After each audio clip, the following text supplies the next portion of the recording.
Hi, my name is Scott Wrighton. I serve as Decatur City Manager, and every week you can click this link or tune into this brief video for a little bit more information about Decatur City government. It's our pleasure to bring it to you. The topic this week, and certainly one that's already garnered some media attention, has to do with what the city is planning to do, is already trying to install with regard to the premium yard waste services. Now, a little bit of background on this. The last December, the City Council made some changes to its garbage and recycling ordinance. There were several sections of that ordinance that were out of date. It was no longer practical to think that yard waste could be collected for only $1 a week year-round. There were serious problems in the extra fees that some of the haulers were charging. It wasn't consistent as to who was paying tote fees and so forth, and there were other problems with the ordinance, and the haulers hadn't had any a rate hike in some time to reflect the fact that inflation has gotten out of control, which has more hard hit some of the private haulers. And the other thing that we did was decoupling, to a certain extent, premium yard waste services from the basic yard waste services that people get as a part of basic services. Historically, the city has provided for premium yard waste, meaning that for an extra fee, you can get yard waste at other times besides the 6 weeks in the spring and the 6 weeks in the fall. And we believed, I think erroneously, that the private haulers would be competitive in this regard, and so there wouldn't be as much need to regulate that because the private sector, free enterprise, would take care of that enough.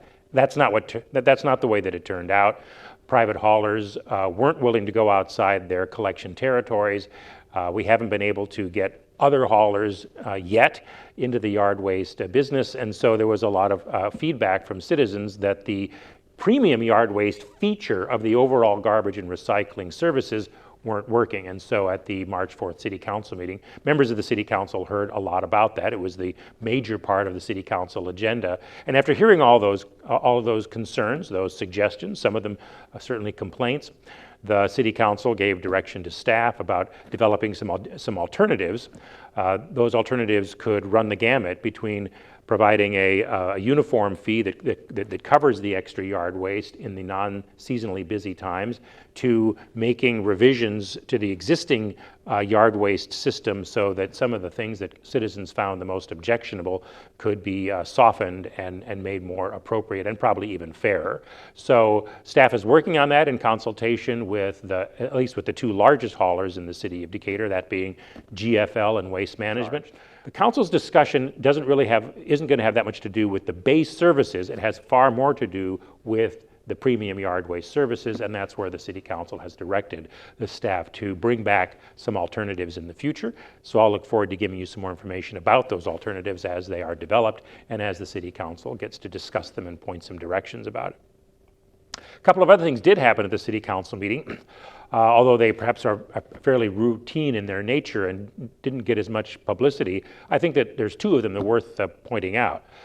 The first is that the City Council took action on agreements with the State of Illinois' Grade Crossing Protection Fund to make safety improvements at two at-grade railroad crossings on Martin Luther King Drive.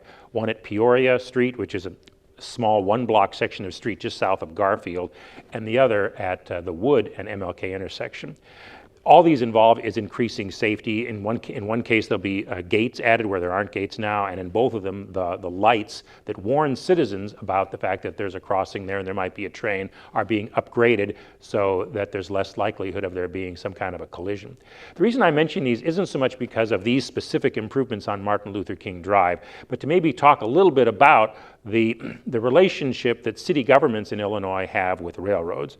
It's kind of a tense relationship sometimes. Since the 19th century, railroads in the United States have been given very broad powers. They were originally granted by Congress so that the railroads would take the risk to go across the Wild West and put railroads in at a place that was very risky at the time to do that. And they were given huge concessions as to the control of their right-of-ways and land acquisition, and some of those features in law remain on the law books today, to the point that several years ago, the Supreme Court ruled that both Illinois state government as well as Illinois local governments are barred from taking any actions to make sure that railroad crossings stay open or that and to impose other sorts of regulations on the railroads, which seems grossly unfair to those of us who work in local government, because we have those rules to try to make sure that our citizens stay safe, that railroad properties stay clean, that they stay free of debris,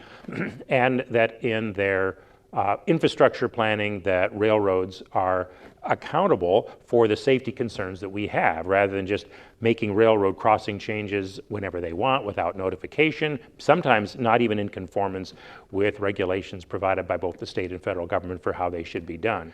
And so that the city has had to also to figure out how to work with railroads who generally aren't predisposed to work closely with local governments. But we find workarounds and we find ways to get the work done, because at the end of the day, what we all want to do is simply maintain safe thoroughfares, safe transportation corridors throughout the city. So every one of them is sort of a reopening of that chapter. One of the other decisions that the City Council made, which is very different really than the relationship we have with the railroads, is a fairly routine intergovernmental agreement with the Macon County Conservation District. We're pleased to have really good working relationships with most of the local governments in Decatur. That's what I think citizens expect us to do.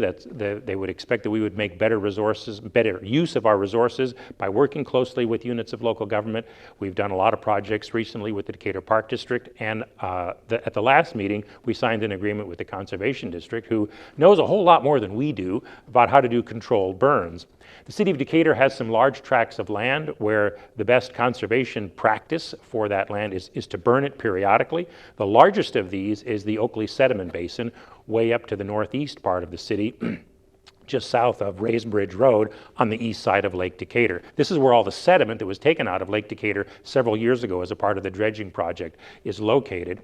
And so we will periodically, about twice a year, we'll burn all that off.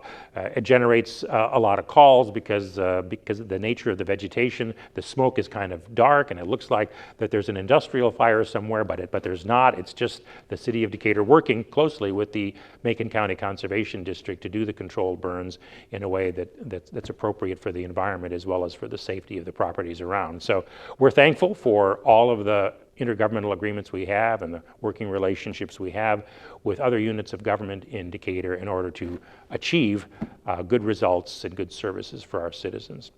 Thanks for tuning in. Sorry this was a little long, but I look forward to talking with you again next week.